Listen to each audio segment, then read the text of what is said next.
trying to protect the black boys, the black men, blah, blah, blah. And it's like, but the black girls, maybe if the black men had some more tough loving like the black girls, then they probably would like get up and work like black women. I don't know. No. Now, if I asked the men, since my channel caters to over 99% men, black men at that, right? If I asked the men, how many of them, while going through grade school, had experiences where their intelligence was underestimated, overlooked, dismissed, or they themselves were mischaracterized, mislabeled, placed into special ed, placed into or given diagnoses that suggest they have difficulty learning, things of that nature. How many black males can speak to that? And when have you seen such an issue brought up in an election cycle as it relates to black male political interests? Black boys being mischaracterized, mislabeled, and essentially having their self-esteem completely wiped out below the age of 10 often. Now, patriarchy is going to make me have a bigger audience because that's how patriarchy do it, right? Yeah, I mean, and I hope you're right. Like, well, let's read the comments. I actually really do hope I hope that you're actually helping to transform men in them watching your content, that they can start rethinking what masculinity means and how they should show up for women and what they should expect from women, and not see women as second-class citizens and below them. I think it's incredibly important, especially now, as brothers are talking about or engaged in debate about this next presidential election. One of the things that we're noticing is that, again, the mic is put in front of black men's faces and we're asked, what is it we want? Well, most of my life, what I've seen black men talk about is what's best for the community. But as I was growing up, I began to notice that, other demographics in the community, from black women to LGBT, were becoming quite clear about what their political interests were. And there wasn't always a cross-check about whether or not those political interests impacted black men positively or negatively. We were not a concern. And for the most part, we accepted that, and we just kind of would give these platitudes and general kind of statements about what the black community needs without any specific view about what politics black males have. My content's pro-black women because it's anti-patriarchal, it's pro-protect black women, it's anti-incel, anti-weird, anti-manosphere, it's for gender equality, it's anti-racist, it's anti-capitalist, it's anti-police. So that's how it's pro-black women. So when we on this channel and a number of others collaborated to ask the question about what black male political interests are, what policy ideas are specific to our interests, we begin to tabulate a list. And as you can see, this book is titled Solutions for Anti-Black Misandry. Well, the solutions are a checklist of policy ideas stemmed from this channel. And it's critical that at this time you become way more familiar with that list. Is it better for me to spread positive pro-black women, pro anti-patriarchal messages to hundreds of thousands of black boys and men, and that be my core focus in ways that nobody else was doing before I got here and that nobody else is doing on my level right now? Or should I make videos about angry men so he can grow more? You see, this is another false dilemma fallacy. Why are those the only two options?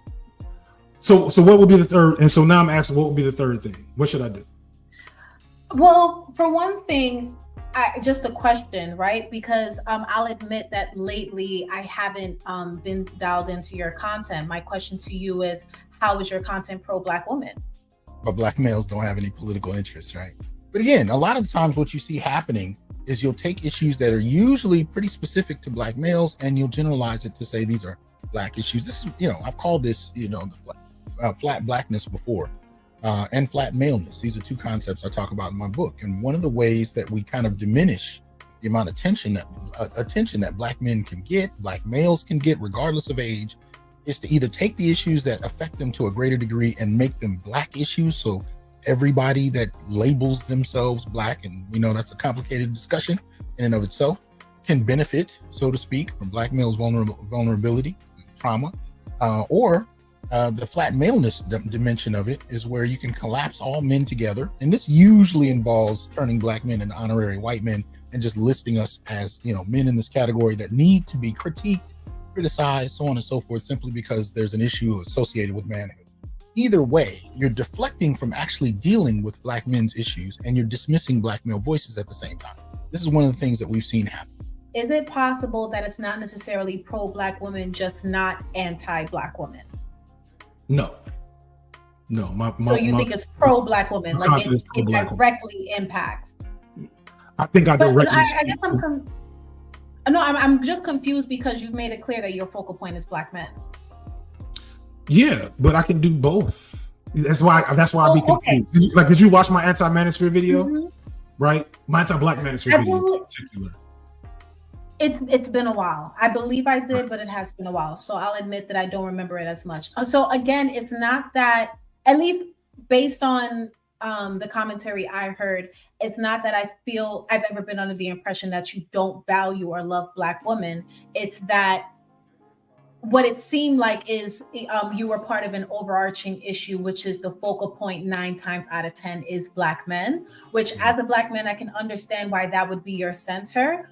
And I understand that you do not subscribe to men are the leaders, but we are operating within a patriarchy, right? And in that way, I do hold the men in our community to a particular standard, not to necessarily have me as their center, but keep me in mind. So if you're of the impression that you're already doing that, then great. That's what I'm talking about, doing both. You know, when you talk about Black issues, right? If you go back to 2020, and on this channel, we've been talking about this regularly. Right? We started to really see it become something completely blatant in 2020, right? Whether it was support for entrepreneurs, whether it was grants, scholarships, whether it was handout checks to families, there has been an overwhelming push to bring resources to women, and particularly in a Black context, Black women. Now, Black men, for the most part, don't even seem to expect it. This is how used to not receiving attention politically Black men are. It doesn't bother us. We don't even expect it. But when you start to see companies like MasterCard, Visa, you know, when you started to see Goldman Sachs putting $10 billion toward, Black women and bolstering their position in the economy, we started to see resources and even PPP loans in 2020. The only men that I had come on this channel talking about how they got them were men who had to use women as the face of their company to get some type of support. The idea being that Black men are not only last, if there's any energy brought toward us at all in terms of policy and resources, but we don't even expect it. That's how used to not getting it we are. FD really does think that his analysis is going to gaslight Black women at this late hour. If the Black woman has any impulse of self-preservation, she will divest. I am not against y'all dating white men. Go ahead. Now, why you have to just go straight to white men as if they're the only other? That's what the divesting movement generally is about. Or just, I'm not against y'all dating non-Black men. I'm sorry. Date whatever non you want. I love it for y'all. Have fun. Do that thing. Find love wherever you can. Fashion yourself. Prepare yourself to be able to move around, because it's going to get, regardless of whatever decision is made, it's going to get real serious for Black men around. And as always, thanks for having me, Don. Thank you. But two things. I have seen men your age leaving, not necessarily as passport bros, but as expats. You know.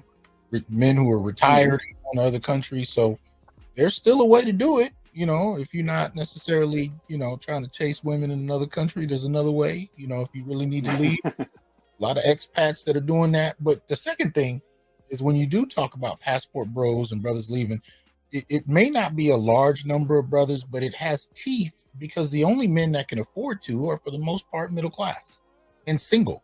Mm-hmm. So, you know what I mean? So, and this is the threat of passport brothers. The more middle-class single Black men you have leaving the country, it creates problems for some certain groups, especially in the Black community, right? And so, if some brothers leave, you may get some brothers that's willing to pull the plugs on some marriages and get up out of here. In two varying conversations with two elite Black male scholars, you can hear an emerging dichotomy of roles for Black men of the past versus an emerging group of independently thinking Black men going into the future. One role expects Black men to perform a thankless role without resources or support, while being seen continuously as an oppressive masculine force in a community that Black men have rarely, if ever, controlled. On the other end, we see a new emerging group of black men simply asking the question, if our role is to continue to be a thankless cog in a machine that uses us up, there's only one decision left for us if we are to escape a fruitless cycle, and that is to change course. For a new group of black men, the slogan "not going back" has taken on a new meaning. The parts we've played, the behaviors we've tolerated, the relationships that we've engaged in, even the ways that we've voted need to change. In this new election cycle, with a new breed of black men thinking in a new way, there is only one phrase left to say to help people understand the new ways of thinking for this group of independently thinking black men. We're not going back. Thanks for watching. Like, subscribe, comment below. I'll catch you next video. Take care, guys.